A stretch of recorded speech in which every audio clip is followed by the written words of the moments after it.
네, 그럼 저희 시작하도록 하겠습니다. 어, 저희 집현전 중급반 4주고요. 같이 자료 준비 같이 해주신 금빛나 그리고 김종우 님께도 감사를 드립니다.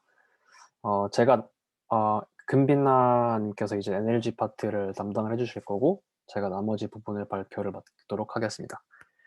그래서 저희는 이제 태스크 오리엔티드 다이얼로그 시스템, 그래서 목적지향 대화형 챗봇에 대한 넓고 얕은 지식들에 대해서 발표를 할 예정이고요. 저번에 최신반에서 고현웅님께서 첫 번째 발표해 주실 때 그 제목을 좀 살짝 오마주해서 지어봤습니다. 어, 네.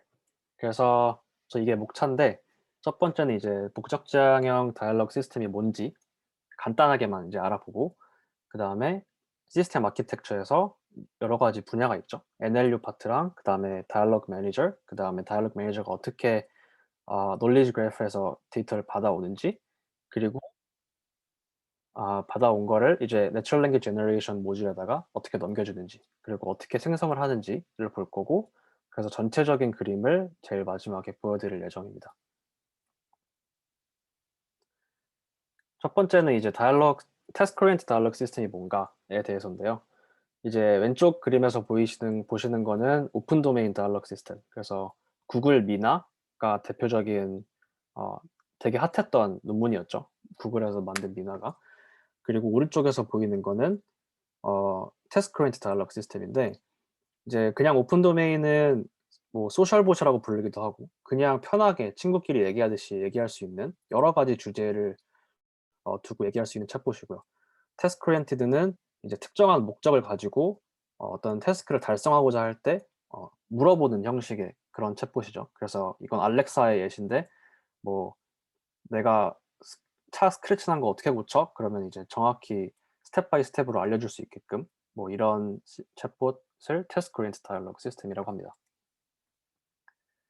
그래서 시스템 아키텍처는 크게는 이렇게 보시면 됩니다. 이 유저가 뭐 어떻게 발화를 하면, 여기서 예를 들어서 I want to find a Chinese restaurant이라고 발화를 하면 거기서 이제 자연어 이해 모듈이 이거는 이거의 인텐트는 inform이고 요거의 슬롯 밸류는 퀴즈인이랑 차이니즈다. 그러니까 얘는 퀴즈인 차이니즈에 대한 인폼을 말하고 있다라고 어, 자연어 언어 모듈에서 다이얼로그 매니저로 넘겨줍니다. 그럼 다이얼로그 매니저는 다이얼로그 스테이트 트래킹이랑 다이얼로그 폴리시로 나눠져 있는데, 스테이트 트래킹에서 이제 이거를 입력을 받겠죠. 이제 이전 것도 입력을 다 받아서 놓은 상태고, 입력을 받아서 이제 어떤 행동을 취할 거냐라는 거를 폴리시에서 이제 아웃풋을 시켜주게 됩니다. 그럼 이 과정 중에서 뭐 만약에 어, 서치 엔진에 대해서 뭐 쿼리가 필요하다거나 아니면 데이터베이스에서 쿼리가 필요하면은 필요한 거는 놀리지 베이스에서 가져오는 형식으로 가져온 다음에 액션을 취하게 되겠죠. 그 액션이 바로 로케이션에 대한 리퀘스트다 라고 하면 이거에 대해서 내가 랭귀지를 생성을 해야 되겠구나 라는 걸 아니까 그 랭귀지 생성을 이 NLG 모듈에서 해주게 됩니다. 그래서 제일 처음에 볼 거가 제 첫 파트. 첫 파트는 이제 NLU 모델인데요. 그래서 만약에 서울에서 부산까지 항공편을 예약해줘 라고 하면 거기에 대한 인텐트는 뭐 book.flight이 나올 건데, 그렇게 하기 전에 이제 NER 분석을 다 해서 뭐 오늘 서울, 뭐 부산, 항공편 이런 식으로 분석을 한 다음에 거기에서 이제 서울이랑 부산이라는 슬롯을 뽑아내게 됩니다. 만약에 이러한 문장에서 서울과 부산이라는 슬롯은 꼭 필요했던 슬롯이겠죠. 왜냐면 만약에 어디서부터 어디까지 갈 거야 라고 하면은 이 처음 시작하는 from과 마지막에 끝나는 to가 없으면은 그거는 뭐 어떻게 안 되는 거잖아요. 그래서 필요하는 요구되는 슬롯도 있고, 그리고 옵셔널 슬롯도 있고, 그런 식으로 슬롯을 뽑아내게 됩니다. 그리고 만약에 유저의 발화가 슬롯이 좀 부족하다 그러면 어떤 추가적인 질문을 생성을 해서 슬롯을 필링 시킬 수 있는 것도 챗봇의 역할입니다. 그래서 이 첫 번째 NLU 모델에서 뽑아내고자 하는 그 제일 주된 목적은 인텐트를 뽑아내고, 그리고 슬롯과 밸류를 뽑아낸다. 그거가 이제 NLU의 전체적인 목표고요. 그래서 이제 요즘 현재 주류로 채택이 되고 있는 것 중에 하나가 이제 원래는 여기서 intent와 슬롯 value 페어를 뽑아낼 때 훈련을 시킬 때 intent 따로 시키고 그다음에 슬롯 value 페어를 따로 시키고 이런 식으로 해서 훈련을 시켰었는데 이제 2016년 이후에 거의 주류로 되는 모델은 이 논문 이후에 채택이 됐습니다. 그래서 둘 다 같이 조인트 러닝을 시키는 겁니다. 그래서 attention based recurrent neural network, joint intent detection and slot filling 논문이 되게 NLU 부분에서 중요한 논문인데 이 논문이 훈련을 시킬 때 아티스라는 데이터셋을 사용했습니다. 우선 데이터셋부터 보시면 이 데이터셋은 항공편에 대한 데이터셋입니다. 그래서 뭐 내가 뭐 만약에 시애틀에서 LA까지 갈 건데 그거 몇 킬로냐 아니면 항공편 정보가 어떻게 되냐 얼마냐 뭐 이러한 발화들의 모임이고요. 그리고 이런 발화들이 이제 독립적인 발화들이 4,978개가 있고 총 17개의 인텐트 그리고 슬롯은 127개가 있습니다. 그래서 여기 보면 뭐 first class fares from Boston to Denver라고 하면 보스턴과 덴버라는 그런 슬롯이 있고 그다음에 인텐트는 에어페어다.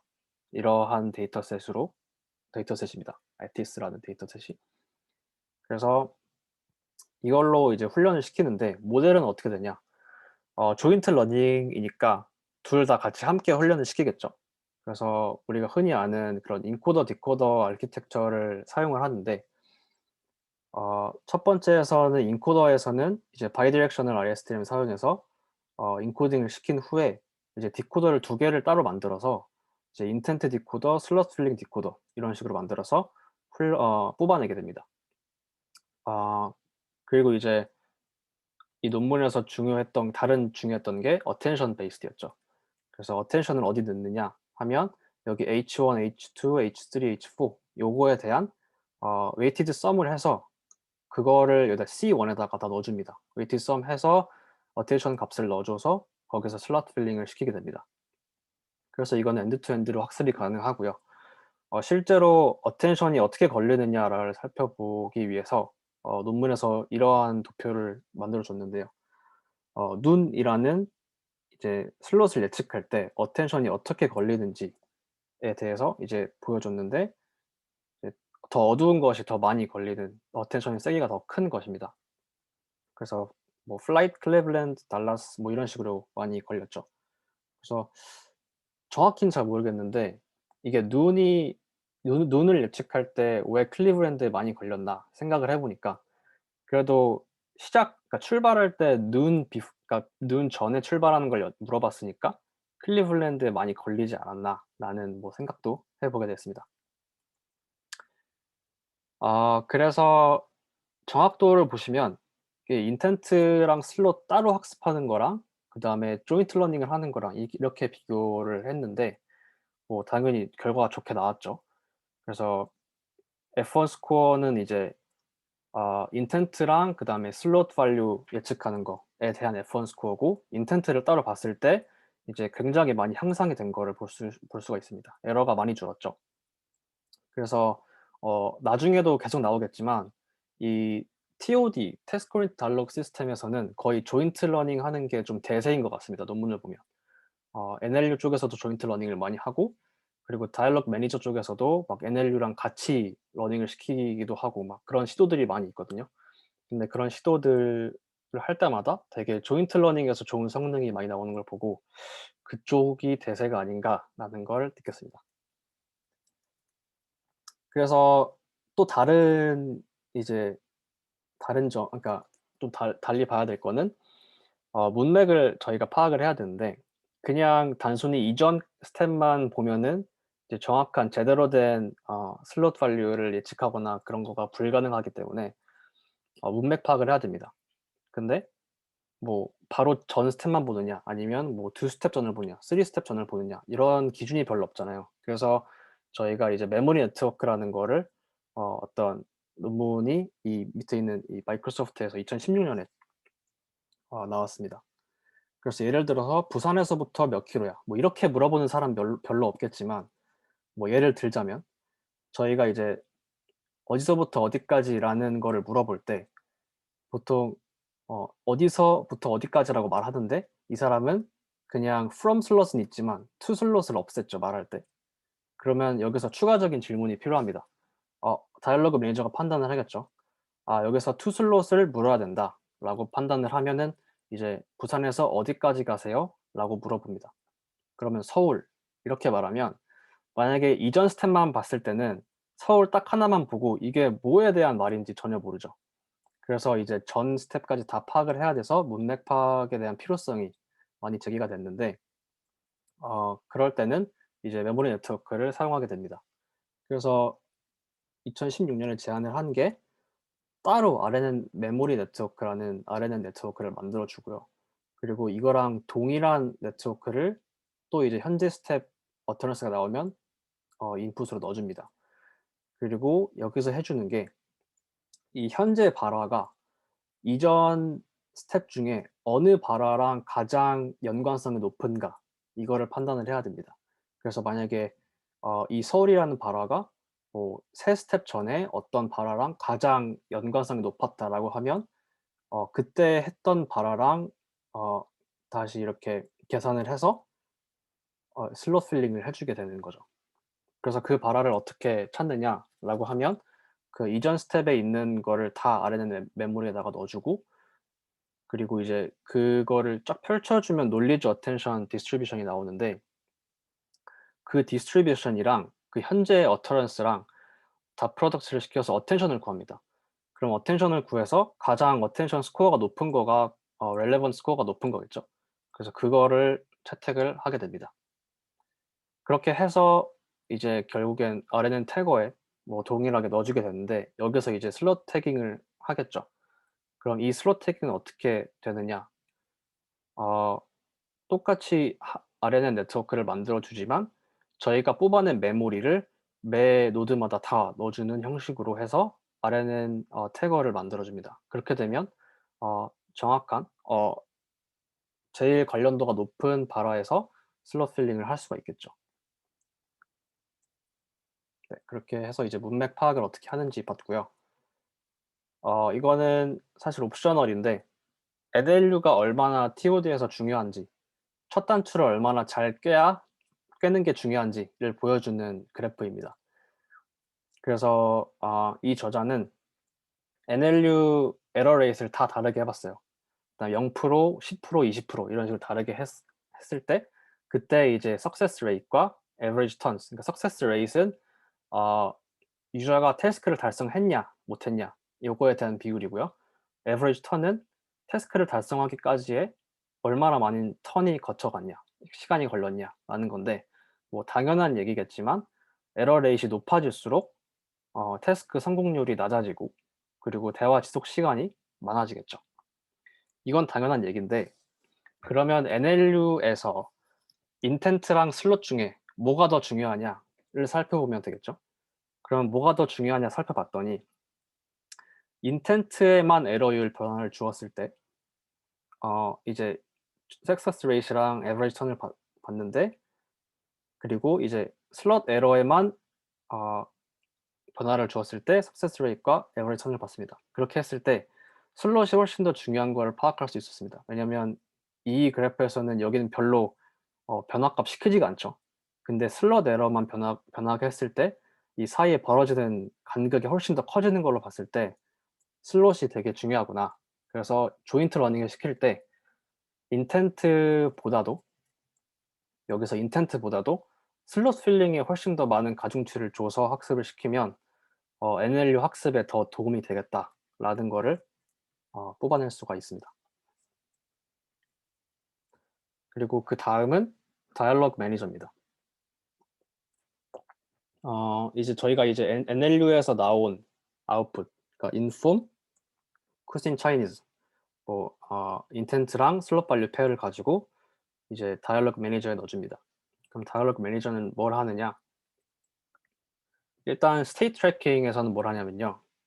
지식 베이스에다가 질의를 하죠. 뭐 필요한 게 뭐 안 할 수도 있지만 뭐 서치를 해야 될 게 있으면 질의를 해서 가져오고 그리고 이제 연속된 유저와 에이전트의 발화를 계속해서 트래킹을 해야겠죠. 그리고 이제 현재 스테이트를 이 다이얼로그 폴리시 러닝 모듈에다가 넘겨주는 역할을 합니다. 그리고 이 다이얼로그 폴리시 모듈은 이 현재 스테이트를 입력을 받아서 어떤 액션을 취해야 하는지 결정을 하겠죠. 스테이트 트래킹부터 보겠습니다. 이제 이건 이제 챌린지인데, 다이얼로그 스테이트 트래킹 챌린지라고 해서 이제 지금은 아마 4번째인가까지 갔을 거예요. 이거는 2014년 논문이고, 여기서 볼 수 있듯이 그 다이얼로그 스테이트 트래킹 할 때 그 여러 가지 스테이트를 트래킹 하는데, 그 스테이트들은 뭘로 구성이 되어 있느냐를 보겠습니다. 첫 번째는 goal constraint입니다. 그래서 각 슬롯들의 디스트리뷰션. 그래서 뭐 어떠한 슬롯이 있는지, 그리고 requested slot. 그래서 유저가 만약에 뭘 알려줘 하거나 아니면 어떤 발화로 인해서 어떤 슬롯이 필요해졌어요. 그러면 그 슬롯에 대해서 저희가 물어봐야 되니까 그 requested 슬롯이 뭔지, 그래서 유저가 요구하는, 그리고 에이전트가 대답을 해야 될 슬롯이 무엇인지 계속 트래킹을 해야 되고, 그 다음에 서치 메서드는 뭐 이게 constraint에 의한 건지, 뭐 name에 의한 건지, 그 다음에 finish해서 끝내버릴 건지, 아니면 뭐 fallback 개념으로 아무것도 아닌 건지, 이런 식으로 트래킹을 하게 됩니다. 이 세 가지를 트래킹을 하는데, 이것도 사실 룰 베이스로 가려면 갈 수 있습니다. 그래서 그냥 간단히 일프레스 로직으로 하면은 NLU 파트에서 받아온 저희가 이런 인풋을 받았죠. 그러면 뭐 이런 게 오면 어떤 거를 하고, 이런 게 오면 어떤 걸 하고, 이런 식으로 그냥 간단히 ifless로 짤 수 있지만, 그러려면 NLU 파트 성능이 아주 좋아야겠죠. 아까도 이제 말씀을 드렸듯이 더더욱 중요해지는 겁니다. 근데 이제 뉴럴 빌리프 트래크라고 해서 이제 뉴럴 네트워크로 다이얼로그 스테이트 트래킹을 학습시키는 게 있는데, 여기서는 좀 신기한 방법을 쓰더라고요. 첫 번째는 이제 시스템 아웃풋, 그리고 저희가 가지고 있는 이제 유저 어처런스, 그리고 캔디데이트 페어인데, 이 캔디데이트 페어는 사실 NLU 부분이죠. 이게 인텐트랑 그 다음에 슬롯 페어니까 NLU 부분인데, 이거를 같이 이번에도 조인트 러닝을 시킵니다. 그래서 NLU 부분과 스테이트 트래킹을 같이 조인트 러닝을 시키는 그러한 논문입니다. 그래서 첫 번째로 하는 게 이 TRC에 대해서 이제 다 representation이 생겼으니까 그 벡터에 대해서 다 컨텍스트 모델링이라는 걸 합니다. 그리고 다음에 semantic 디코딩을 하는데, semantic 디코딩은 현재 유저의 발화와 캔디데이트 페어에서 가져오는데, 이 캔디데이트 페어가 이게 생성이 되는 게 아니라 미리 predefined 된, 그러니까 먼저 있어야 되는 그런 슬롯 밸류 페어들이 있어야 됩니다. 그런 점이 살짝 단점이긴 한데, 그래서 이 논문에서도 말했다시피 여기서 그냥 iterate over all candidates라고 써 있거든요. 그래서 막 다 iterate를 시켜가면서 이게 맞냐 이게 맞냐라고 확인을 해서 이게 맞다라고 하면 그 캔디데이트 페어를 가져오게 되는 그런 방식입니다. 그래서 마지막에는 최종적으로는 뭐 그런 스테이트에 대한 바이너리 디시전이 만들어지고요. 이게 또 하나의 방법이었고, 그래서 요거에 대한 결과는 상당히 좋은 걸로 보입니다. 이것도 뭐 조인트 모델이라서 성능이 좀 좋은 것 같은데, 이 DSTC, 그러니까 이 DSTC 챌린지에 대한 데이터셋에서도 아주 굉장한 성능을 보이고 있고, 그리고 유저즈 오브 오지 데이터에서도 상당히 좋은 골과 리퀘스트 성능을 보이는 걸로 판단이 됩니다. 이 골은 이제 저희가 트래킹하고 있던 어디갔죠? 여기서 트래킹하고 있던 골과 리퀘스트 슬롯, 요거에 대한 이제 지표입니다. 거기서 잘 스테이트 트래킹을 하고 있는 걸로 보여지죠. 그래서 그 다음은 이제 폴리시 러닝입니다.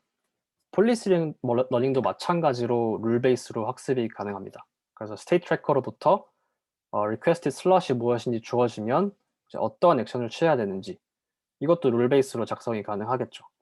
하지만 뭐 현업에서는 뭐 이렇게 많이 쓴다고 하긴 하는데, 이제 요즘은 이제 기계학습 방식으로 폴리시 러닝을 많이 트레이닝을 시킵니다. 그래서 두 가지 방법이 있는데 이제 전통적인 지도학습 방법, 그래서 다양하게 레이블된 데이터가 필요하고 그렇지만 이제 그 데이터가 유저가 물어보는 모든 도메인을 다 커버할 수는 없겠죠. 이러한 단점이 있고 또 굉장히 데이터가 비쌉니다. 전문가가 다 직접 해야 되기 때문에. 그리고 강화학습적인 방법은 이제 다이얼로그 매니저에서 강화학습, 이 방법이 조금 요즘 많이 연구가 되고 있는 도메인인 것 같은데 이 강화학습이라는 게 굉장히 특정한 제한된 환경 안에서 많이 다량의 샘플을 봐야 되고 그리고 그래야 하면서 그리고 챗봇 같은 경우에는 뭐 실제 사용자랑 대화를 하면서 계속해서 뭐 배워 나갈 수 있잖아요. 근데 그런 거는 이제 굉장한 콜드 스타트를 이야기를 하기 때문에 아직까지 현업에서는 쓰이지 않는 걸로 알고 있습니다. 그래서 여기에 대해서 이제 대안으로서의 이제 대안이 이제 슈퍼바이스로 미리 훈련된 지도학습으로 훈련된 이제 시뮬레이티드 유저를 사용해서 강화학습을 훈련을 시켜보자 라는 그런 쪽으로 연구가 많이 진행이 되고 있는 것 같습니다. 그래서 그쪽에 대한 논문은 제가 한 좋은 것 한 두세 가지 정도를 본 것 같은데 그거는 이제 발표가 마무리되고 나서 뭐 카톡이든지 어디로든 뭐 공유를 해 드리도록 하겠습니다. 네이버에서 나온 논문도 있었습니다. 네. 그리고 기계학습, 강화학습 말고 기계학습에서 이제 조금 유명했던 논문이 이제 엔드 투 엔드 조인트 러닝, 이것도 조인트 러닝이에요. Natural Language Understanding and Dialogue Manager. 그래서 이번에는 조인트 러닝을 어떤 걸 시키냐면 NLU랑 다이얼로그 매니저를 시키는데 사실상 스테이트 트래커를 없애고 그냥 폴리스 러닝만 있게끔 그런 식으로 조인트 러닝을 시킵니다. 그래서 이게 보면서 상당히 이 논문이 제일 흥미롭기는 했습니다. NLU가 저희가 있는 NLU가 인풋이 이렇게 쫙 들어오면 원래는 이제 이 NLU를 뭐가 받았죠? 다이얼로그 스테이트 트래커가 다 받았잖아요. 그래서 다 이제 폴리시 러닝 모듈한테 넘겨주는 방식으로 진행이 됐는데 스테이트 트래커를 없애고 그냥 바이디렉셔널 LSTM을 깔아 놓고 이 LSTM이 최종 아웃풋을 뭘 시키게끔 하냐면 그냥 시스템 액션을 출력을 시키게끔 이런 식으로 훈련을 시키는 거죠. 그래서 사실상 스테이트 트래커가 없다라고 말할 수 있지만 어떻게 보면 그 모든 스테이트들이 사실상은 이 LSTM 안에 있는 스테이트 셀들 안에 다 들어있는 거겠죠. 그래서 뭐 LSTM 스테이트 안에 레이턴트 바리어블로 존재하는 꼴이다 라고 논문에서 설명이 돼 있고요.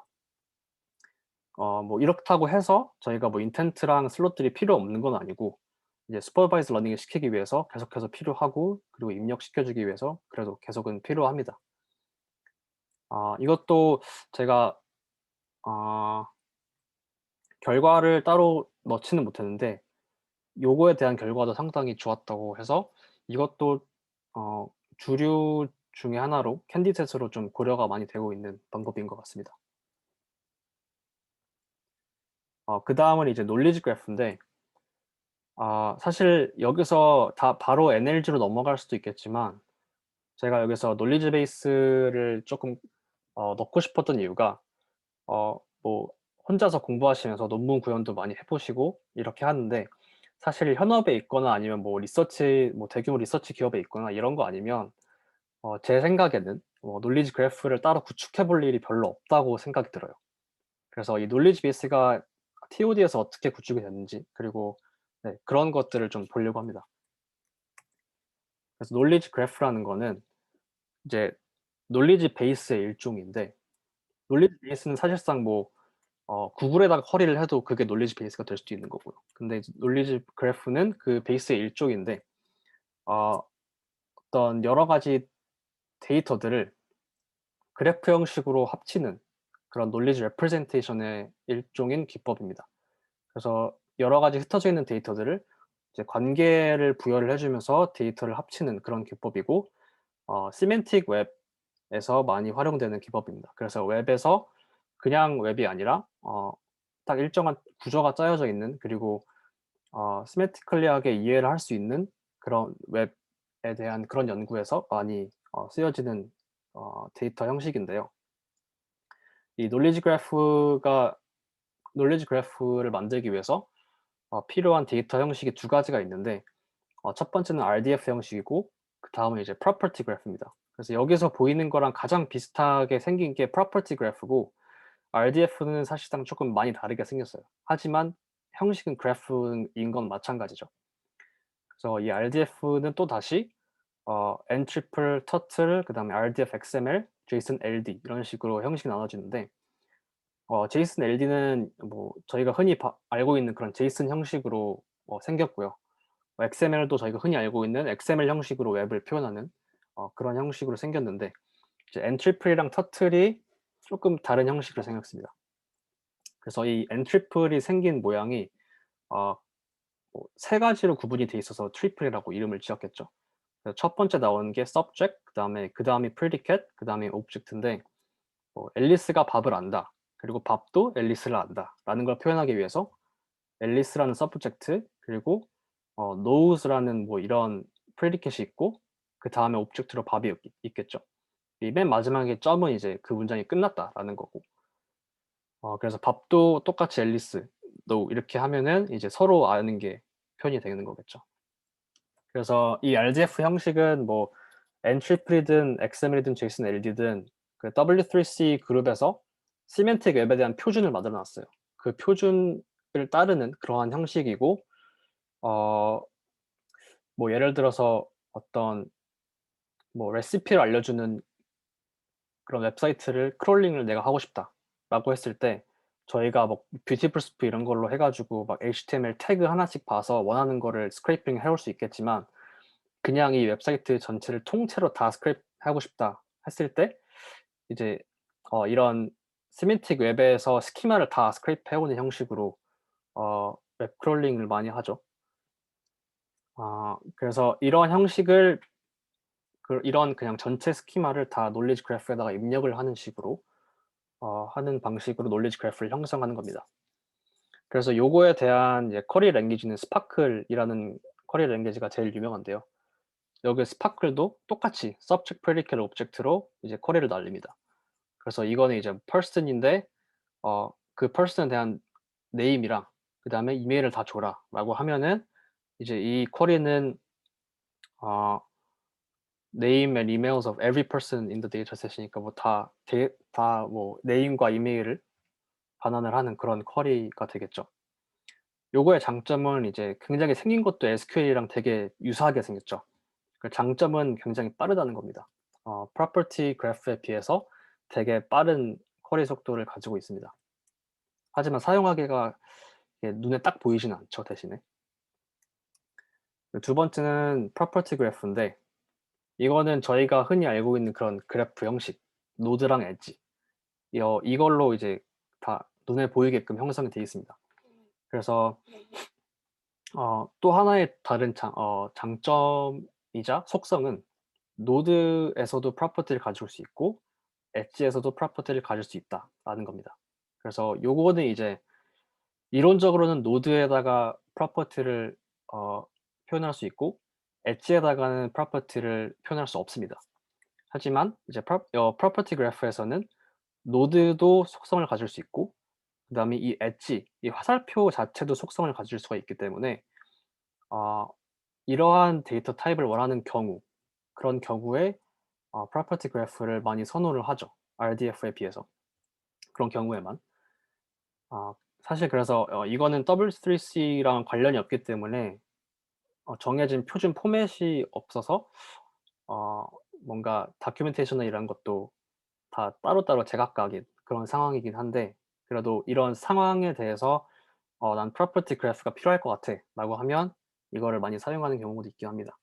그래서 이러한 형식의 graph query 랭귀지는 이제 대표적으로 gremlin이 있는데 이 gremlin은 이제 여기서 생긴 것처럼 이제 유튜브에서 가져온 건데 만약에 이 G.V가 어떤 걸 의미하냐면 전체적인 그래프에서 vertex만 다 뽑아라라는 의미고 그 vertex에서 어 타이틀이 앨리스 인 원더랜드인 거를 뽑아라 하면은 이게 선택이 되겠죠. 그다음에 근데 이거는 2010년도 나온 것만 뽑아봐라 했으면 일로 가고 그 다음에 아웃바운드로 가는 화살표 중에 디렉터라는 키를 가진 화살표로 가라라고 하면 이제 포인터가 이 엣지 중간에 딱 멈추게 됩니다. 이 디렉터로. 그러면 그 중에서 value가 name인 거, value가 name인 거를 찾아라고 하면은 이제 팀 버튼으로 이제 나오겠죠. 그래서 사실 이렇게 쭉 트래버스를 하는 구조이기 때문에 RDF에 비해서 쿼리 속도가 매우 느립니다. 뭐 이런 트레이드 오프가 있고 그래서 그래프 데이터베이스를 만들 때 저희가 뭐 많이 사용하는 게 Neo4j 뭐 많이 들어보셨을 거고 이런 것들인데 뭐 이런 것들이 있습니다. 네. 그 다음은 NLG 파트입니다. 네, 그러면 빛나님이 이어받아서 화면 공유를 해주실까요? 네.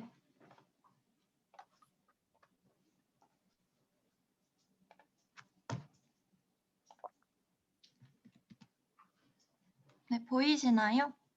네, 잘 보입니다. 네. NLG 파트를 맡은 금빛나입니다. NLG 파트는 다이얼로그 팔라시에서 나온 리퀘스트를 받아서 유저에게 전달할 발화를 만드는 과정입니다. 이 NLG 시스템은 전통적으로 세 가지의 태스크로 나눌 수 있는데요. 이 나누는 분류 체계는 아래 레퍼런스 달려있는 이 논문을 참고하였습니다. 그래서 먼저 Content Determination and Text Planning이라는 태스크가 있는데요. 이 Content Determination은 사용자에게 어떤 정보를 전달할지 결정하는 과정이고 텍스트 플래닝은 사용자에게 전달하기 위해서 말을 다듬어서 정보를 정연하게 구성하는 과정을 의미합니다. 다음으로 센텐스 플래닝은 문장을 더 유창하고 읽기 쉽게 만드는 과정이고 이 과정에서 접속사, 대명사, 그리고 이런 담화 표지 등을 이용해서 읽기 쉽게 만듭니다. 그리고 다음 태스크로 리얼라이제이션은 문법적으로 옳은 문장을 만드는 과정을 의미합니다. 이 NLG 파트는 여기 나와 있는 SC-LSTM 기반 NLG라는 논문의 내용을 기반으로 작성하였습니다. NLG를 하는 방법에는 먼저 룰 베이스가 있는데요. 룰 베이스는 어떤 질문에 대해서 어떤 대답을 하도록 룰이 정해져 있기 때문에 로버스트하고 그리고 적절한 답변을 낸다는 장점이 있고 하지만 항상 같은 답변을 내기 때문에 동일하고 반복되고 부자연스럽다는 단점이 있습니다. 그리고 멀티플 도메인과 멀티플 랭귀지를 다루는 시스템으로 확장하기가 어렵다는 단점이 있습니다. 다음으로 코퍼스 베이스드 NLG 방법은 코퍼스로부터 직접적으로 말을 제너레이션 하는 법을 배우는 방법입니다.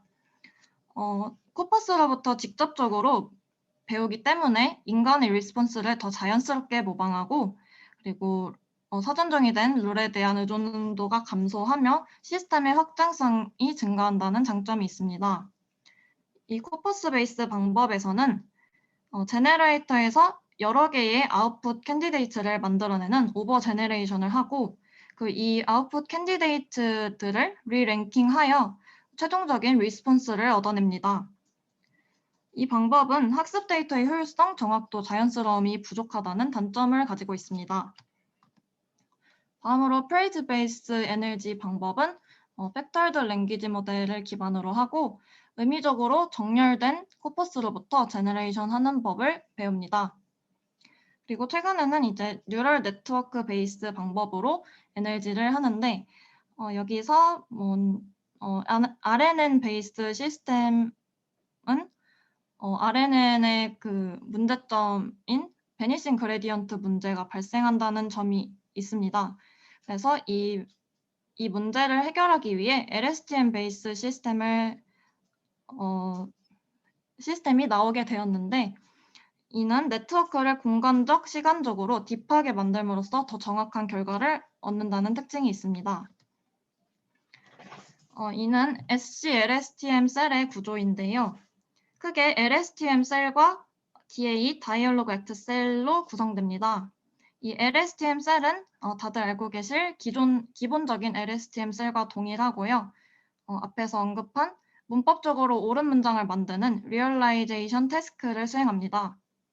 그리고 이 DA 셀에는 이러한 다이얼로그 액트를 원핫 인코딩하여 이 원핫 인코딩된 벡터가 최초의 인풋으로 들어옵니다.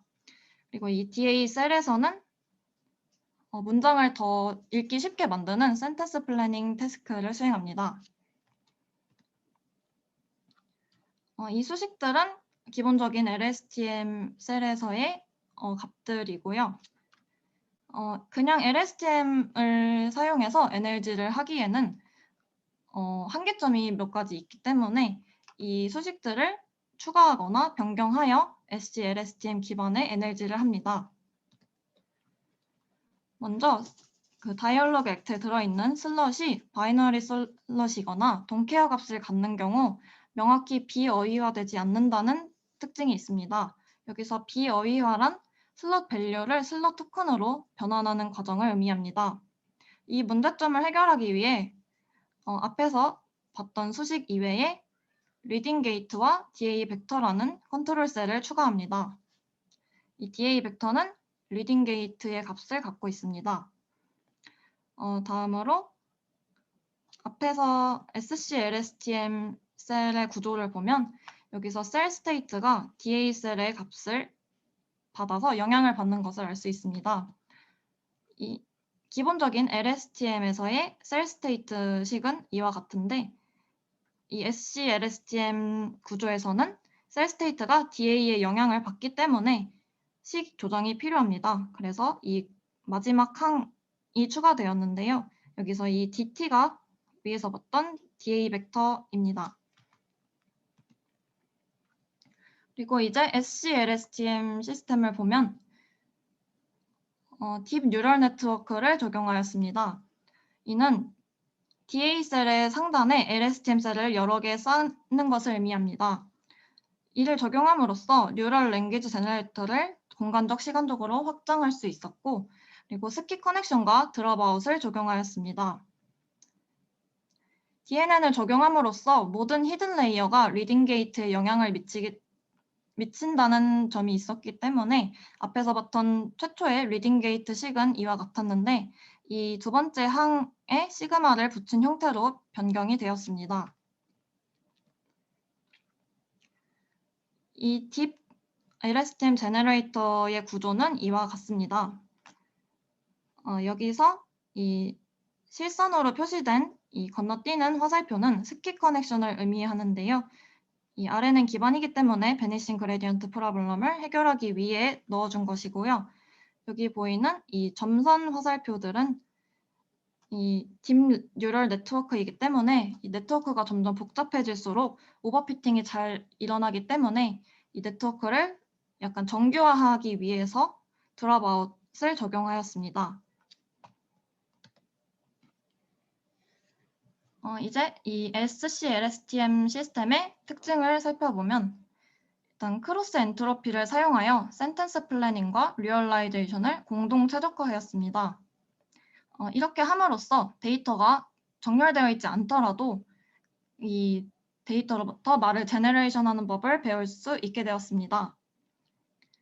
그리고 룰 베이스 같은 방법의 경우 다양한 답변을 만들어내지 못하는 단점이 있었는데요. 이런 문제를 해결하기 위해서 이 아웃풋 캔디데이트들을 랜덤 샘플링 함으로써 더 다양한 답변을 내는 랭귀지 베리에이션을 증가시킬 수 있었습니다. 그리고 이제 스톱 사인이 생성되거나 일부 제약 조건이 충족될 때까지 아웃풋 분포에서 인풋 토큰을 하나씩 샘플링 함으로써 이 필요한 발화를 형성하기 위해 어휘화될 수 있는 일련의 토큰들이 생성됩니다. 여기서 어휘화는 슬롯 토큰을 슬롯 밸류로 변환하는 과정을 의미합니다. 마지막으로 LSTM 기반의 제너레이터는 이 순차적인 LSTM의 특성상 이전 기록만을 기반으로 단어를 선택하는데 일부 문장 형식은 백월드 컨텍스트에 의존한다는 문제점이 있습니다. 그래서 이를 해결하기 위한 방법으로 양방향으로 네트워크를 구성하는 바이다이렉션 네트워크를 적용하는 방법이 있었는데 제너레이션 과정이 시간에 따라 순차적이기 때문에 제너레이터에 바이다이렉셔널 네트워크를 적용하는 것이 간단하지 않다는 문제가 있었습니다. 따라서 두 번째 해결 방법으로는 또 하나의 SC-LSTM을 백월드 컨텍스트로 학습시켜 두 개를 사용함으로써 포워드 제너레이터부터 나온 아웃풋 캔디데이트에서 가장 최상의 것을 선택하는 방법을 채택하였습니다. 네, 그래서 이게 이제 마지막 정리하는 장표인데요. 이제 오버롤 디자인을 봤을 때, 이제 왼쪽에 보이는 그림은 사실은 태스크 오리엔트 다이얼로그 챗봇에 대한 시스템 설계는 아닙니다. 이제 아마존 이제 알렉사 프라이즈라고 해서 2017년도부터 대회를 연 게 있어요. 그때부터 2017년부터 2020년까지는 소셜봇, 그래서 오픈 도메인 다이얼로그로 이제 챌린지를 했었고, 이제 올해 처음으로 TOD 관련해서 챌린지를 하는데, 왼쪽에 보이시는 이 다이어그램은 이전에 소셜봇 할 때 이제 챌린지 참여자들한테 이제 어느 정도 블루프린트를 좀 준 거죠. "이런 식으로 만들어라." 이제 그때 아마존이 준 거를 저희가 가져왔는데, 사실상 소셜봇이랑 태스크 오리엔티드 다이얼로그랑 엔지니어링적으로는 크게는 이제 다이얼로그 매니저 부분 말고는 크게는 차이가 없어서 가져와 봤습니다. 그래도 좋은 디자인인 것 같아서. 여기서 이제 쪼끔 다른 점은 이제 스테이트 매니저가 밖으로 빠져 있습니다, 여기서는. 그래서 스테이트 매니저가 이제 다이얼로그 매니저 안쪽에 들어가서 순차적으로 스테이트 매니저 다음에 폴리시 러닝 이렇게 가는 게 아니라, 여기서는 스테이트 매니저를 빼서 NLP 모듈이랑도 다 연결을 시키고 이제 NLG랑도 연결을 다 시켜서 심지어 NLP 모듈에서도 이 스테이트를 참고할 수 있게끔 그런 식으로 시스템 디자인을 한 것 같습니다.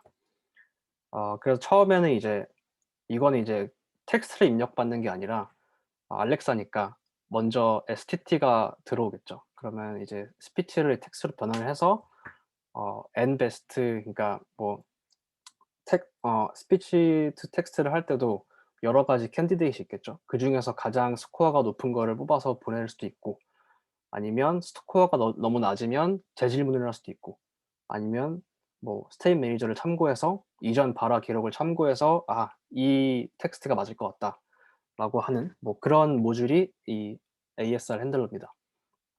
뭐 이 SR이 뭐 스피치 레코그니션이고요. 그래서 이렇게 보내주면 이 NLP 모듈에서는 여러 가지 태스크를 실행을 하는데, 뭐 오펜시브 필터도 있고, 그다음에 토픽 모델링 하는 것도 있고, 그다음에 감성 분석하는 것도 있고, 인텐트는 당연히 있을 거고, 그다음에 인텐트 하기 위해서 NER도 당연히 필요하겠죠. 그래서 이런 모듈들이 다 병렬적으로 돌아가고요. 뭐 이건 이제 아마존에서 준 거니까 이 각각의 모듈들이 어 다 따로따로 이제 이시스트 인스턴트로 돌아가기 때문에 병렬적으로 처리가 가능합니다.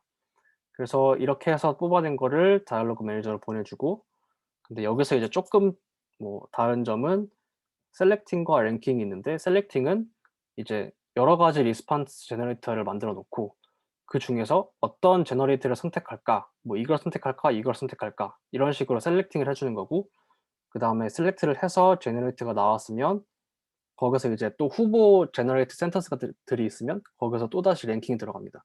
'아, 이 문장이 제일 좋은 생성 문장인 것 같다.'라고 하면 리스폰스 빌더에다가 이제 빌드를 시켜 줍니다. 그렇게 해서 이제 다시 뭐 TTS를 하겠죠. 뭐 이러한 게 이제 알렉사의 기본적인 어 구조고요. 이거는 이제 태스크 오리엔티드 다이얼로그 시스템 할 때도 동일하게 사용할 수 있을 것 같습니다. 그래서 아무튼 어 저희 발표 들어 주셔서 감사하고, 어 목적 지향 챗봇에 대해서 쪼금 더 알아가셨으면 하는 그런 시간이 되셨으면 좋겠습니다. 네, 감사합니다.